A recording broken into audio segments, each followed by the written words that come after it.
Good morning, you guys. Welcome to another video.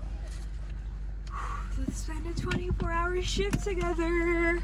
If you guys feel like I'm just doing 24s nonstop, yeah, imagine how I feel doing them. I really don't understand why this month has been so busy. It's probably because I have 2 weeks off in May, so it's kind of, I've had to balance it. I also switched last weekend's shift with a co-resident because she was trying to go somewhere, so some switcheroos also happened that added new shifts on or changed the spacing of the shifts, because typically I make the schedule, so I try to make it pretty balanced. So you guys know my typical Thursday routine is work, lecture, and then acupuncture, nails, sorts of appointments, and then probably dinner at my parents'. But because I'm on call today, obviously I can't do any of that. Instead, I have an acupuncture tomorrow, acupuncture appointment, because I'll be post-call tomorrow, so that's the plan. So today's gonna be busy. Today's gonna be really busy because we have a lot of things that I, as chief, am needing to do. First of all, work. Second of all, we are having our weekly debrief meeting, and during that meeting I need to announce what we have decided to plan for our resident retreat, because once a year annually we need to do a retreat with the residents. We have one for residents only, and then we have one with the attendings. And the purpose of the resident only, half of it is work, where we discuss everything, and people have an opportunity to raise concerns, give recommendations, things they want to change in the program for the next year. And then after that, we do a combined retreat with the attendings and the program director, and that's when we bring all the topics up. So it's really nice because it shows that my program cares about what we think and how we want things to get better or change. So that's really nice. The second half of the retreat is fun. So I was trying to plan something fun for everyone. It really depends on the budget, obviously, but I'm really leaning towards Universal Studios for everyone. I think everyone's gonna love it. We don't get a lot of fun things. We don't get a lot of perks. Typically, we don't get gifts. We don't get bonuses. So this would, I think, make a lot of people happy. So we'll see. I'm gonna talk that through with my attending today. Then we have, so as psychiatrists, we write 5150 LPS holds. Hold on. Okay, so as psychiatrists, we write holds. Those holds that we write, the psychiatric holds, they need to be monitored for appropriateness, all of those things. And so as chief, I get the beautiful duty of doing those screenings. So I will be going through randomly a handful of holds from each resident and screening it with this standardized tool that we have, because eventually the organization that audits facilities that can write holds will come and ask questions, and we want to be prepared and show that we're doing things correctly. So that's a new task that I need to do. And then we have lecture. So we have a lecture from one of our forensic psychiatrists. He used to work at the state prison. Now he's working with us. So I think we can learn a lot of things from him. He worked at the state prison for over 20 years. So there is a lot of experience there. And a really different population than what we deal with, outpatient, things like that. So I'm excited for that lecture. Then I think later on I'm going to talk to you guys about, because some of you have requested tips that I would give to interns, incoming interns, because match day happened. July 1st we will be a new academic year for residency, so we will have a whole new group of first year residents, and it can be really scary going from medical student to doctor all of a sudden. So I'm going to talk to you guys a little bit, hopefully in my downtime, about some tips and tricks and what I would tell myself when I was starting residency 2 years ago now, almost 3. No, 2 years, almost two. I'm jumping times. All right, I'll see you guys in a bit. Okay, it's about 6:30, I think. I had a pretty good day. I knew it was gonna be busy, but work was fine. And then I really enjoyed our lecture of forensic psychiatry. It was super informative and really, really helpful. Then I did some chief work, started on auditing our psychiatric holds. I'm just walking down to move my car to a closer spot because I like to be a little bit closer for when I leave in the morning. Yeah, that's the update. The ED is being full of people, so I'm waiting because eventually it's gonna get back to back. Okay, since I'm trying to relax, I wanted to use this opportunity to answer a question that I got from one of you guys, and it was essentially tips on intern year, your first year as a resident doctor.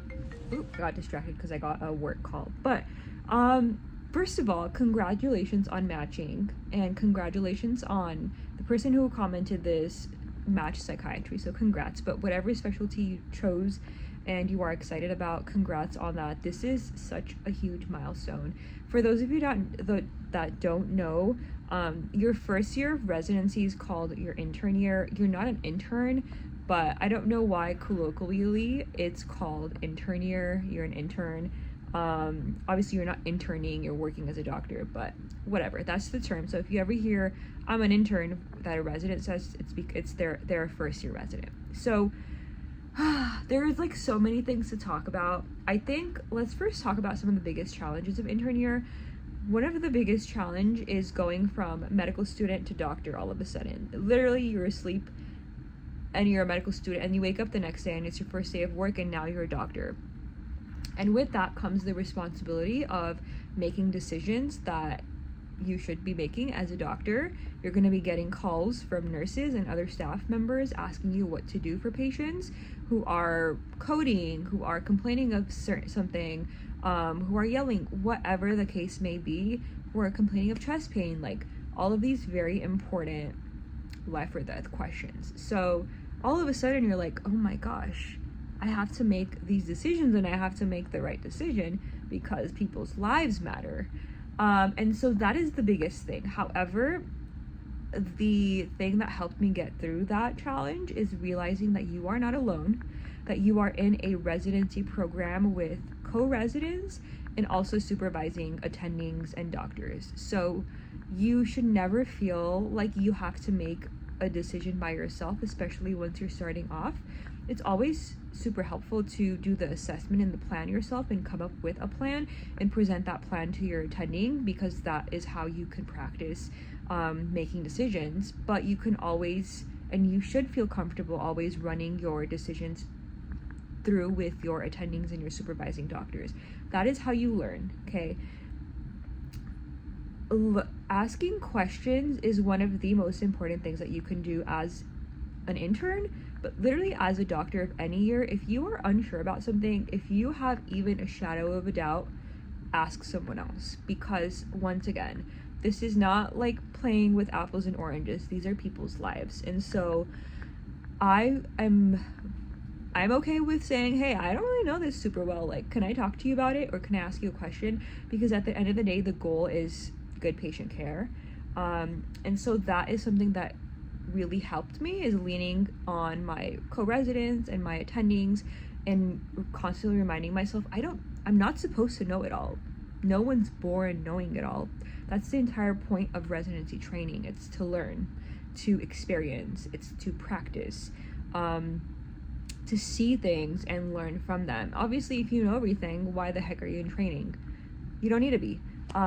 But giving yourself grace and reminding yourself that, like, I'm new at this. Just because I'm new doesn't mean I'm bad at it, and just because I'm bad at it now doesn't mean I'm never gonna get good at it. That for me was a really big challenge, but very quickly you get comfortable, because all of a sudden I'm on a call shift by myself. I'm the only doctor in the hospital covering these calls, and I have to learn how to make decisions and feel comfortable with them. So quickly you will learn. Another really, really important thing is please do not skimp out on your own self-care. Residency schedule is so bad. I'm literally sitting here on a 24-hour call shift. No human should be working for 24 hours. It's just unhealthy, unhealthy, unhealthy. So that being said, it's really easy for you to lose yourself in residency and the entire training process, but especially in residency, it's really easy for you to stop, getting movement or getting exercise.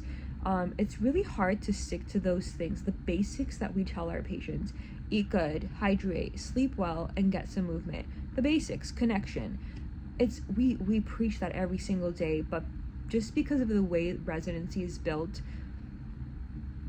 it's so hard for us to follow it ourselves, which makes me really sad, because I think that is super toxic, and our lives and our health matter just as much as our patients. So if I can say one thing, it's to build the habits now, no matter what phase in life you are, because it's never going to get easier. But if you already have those habits in place, it's going to be easier to implement them in your new phase of life. So for me, that is meal prepping, that is making easy meals and taking them to work and making sure that I'm fueled on my 24-hour shifts. If for you means like ordering from a meal prep company, then go for it, because it's better to do that than eat out, go to fast food, because not only are you spending money, you're eating out and it's probably not nutritious food. Getting some sort of movement, if your apartment has a gym, going at least 3 times a week, even if going for walks when you come home from work, just doing things like that to make sure you're taking care of your mental health, because things will get tough, and when they do get tough, it's important to have that mental flexibility and strength to kind of push through. Those are like my 2 biggest things. There's so many other things that I can talk about as first year of residency. Is like, just give yourself grace. Like, you are here to learn, and it's a roller coaster, right? It is a marathon, it is not a sprint. You should not treat it like one, because then all you're gonna do is put more pressure on yourself and be unhappy, and no one wants to be unhappy during this process. So maintaining your health, your happiness is super important. 2:51. There's some people in the ED, so I'm getting ready to go see them. That's about it for now. I was sleeping, but gotta be wide awake now. Ooh, it was so hard waking up to get going home, but after the 3 to 4:30 break, I did have some sleep. 8:08. I'm heading home. Oh, these never get better, but I'm so excited to go home. And it's Friday today, and I'm hanging out with my friends. And it's Friday, and I have Saturday off. And Sunday I'm moonlighting, so I'm making extra cash. So I'm excited. I'm looking forward to the positives to be happy about. Thank you guys so much for watching. Don't forget to subscribe, follow me on all the socials. Don't forget to take care of yourself. You matter just the way you are, and I'll see you guys in my next video.